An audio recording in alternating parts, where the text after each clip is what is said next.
Guys welcome back to my new vlog. So આજે 3-4 દિવસ પછી અમદાવાદમાં તડકો નીકળ્યો છે. 3-4 દિવસ પછી અમદાવાદમાં તડકો જોયો, કારણ કે એટલો વરસાદ લાસ્ટ ગુરુવારથી એટલો વરસાદ સ્ટાર્ટ થયો છે. કાલે બંધ થયો. કાલે અમારા એરિયામાં ઓછો વરસાદ હતો, બીજા એરિયામાં તો પણ વરસાદ હતો. અને આજે તડકો જોયો છે. ગુરુવારથી લઈને આજે ઓલમોસ્ટ મંગળવાર થયો, આજે તડકો જોયો છે. અને સવારમાં અત્યારે 7:45 વાગે હું મીસુને ક્યારની ઉઠાડવાનું ટ્રાય કરું છું, પણ ઉઠતી નથી. હવે આપણે બધા થઈને એને જગાડી. ચાલો જો આ મીસુબેન જુઓ, સ્કૂલ એની 8:30ની એની સ્કૂલ, અને હજી સુધી 7:45 થયા છે પણ ભણવાનું નામ લેતી નથી. કેટલી જગાડવાની, એક બાજુ ટીવી ચાલુ કરીને રાખ્યું છે કે એના અવાજથી પણ મીસુ ઉઠે, પણ નહીં.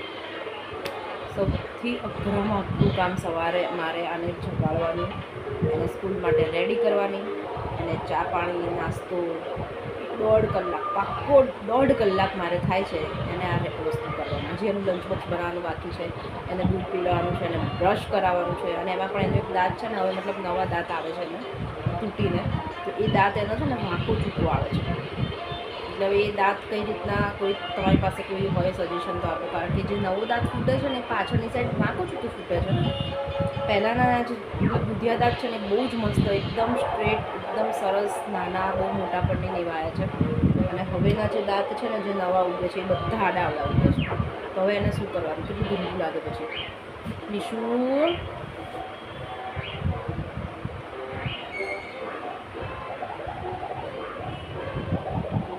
મીશુ આમ તો છે ને છોકરાઓને ઝઘડવાની પણ ઈચ્છા નથી થતી, કારણ કે કેટલું એ લોકોને બહુ જ હાર્ડ આવે છે. અત્યારનું જે ભણતર છે ને, આપણા કરતાં, જે મતલબ આપણે 90s વાળા કિડ છીએ ને એના કરતાં અત્યારનું જે આ લોકોનું ભણતર છે ને બહુ જ હાર્ડ છે. પણ હવે કેટલા માસૂમ લાગે છે થોડું સુધા. ઝઘડવાની પણ ઈચ્છા નથી થતી, પણ હવે શું કરીએ, મજબૂરી છે, એના વગર છૂટકો નથી. બેટા ચાલ, મીસુ સ્કૂલ જવાનું લેટ થાય છે બેટા.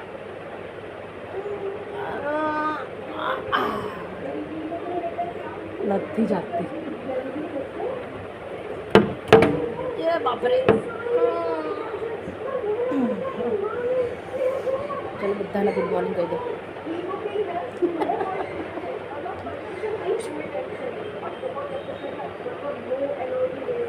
આમ જો એ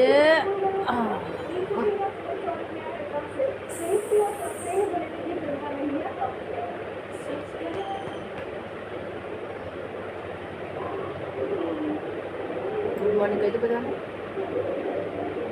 ગુડ મોર્નિંગ. હવે હું તમને બધાને દૂધ પીવાની એક યુનિક સ્ટાઇલ બતાવું મીશુની, કે મીશુ કઈ રીતના દૂધ પીવે છે. મીશુ તો કઈ રીતના દૂધ પીવે છે? ઊભા ઊભા પીવે છે.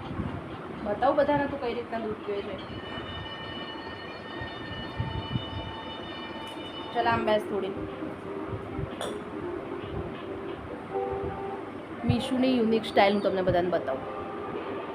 જોજો, તમે બધા ધ્યાનથી જોજો કે મીશુ કઈ રીતના દૂધ પીવે છે.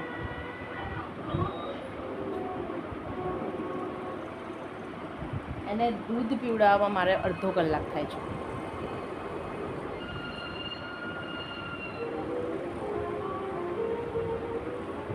તમારા બાળક પણ આવું કરે છે? આ શું છે?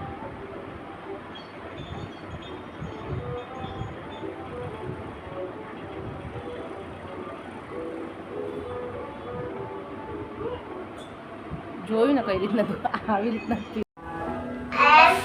ફાઇનલી હવે અમે લોકો સ્કૂલમાં જવા રેડી થઈને નીકળ્યા છીએ. ના મીશુ ખબર નહીં શું કરે. એ શું કરે તું?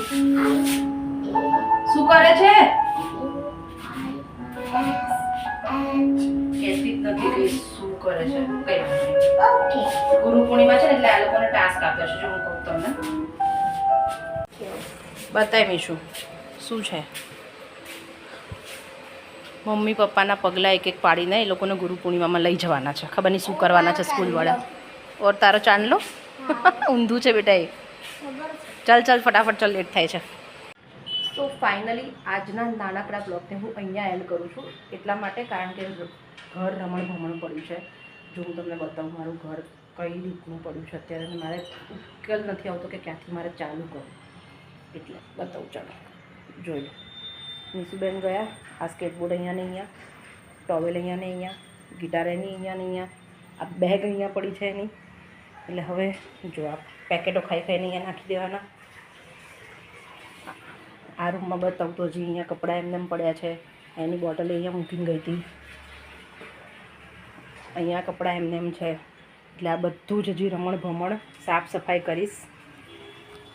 એટલા માટે આ બ્લોગને અહીંયા એન્ડ કરું છું. તો તમને કેવું લાગ્યું આજનો નાનકડો બ્લોગ જરૂરથી બતાવજો, અને જો સારું લાગ્યું હોય તો મારી ચેનલને લાઇક, શેર એન્ડ સબસ્ક્રાઈબ કરજો. બાય.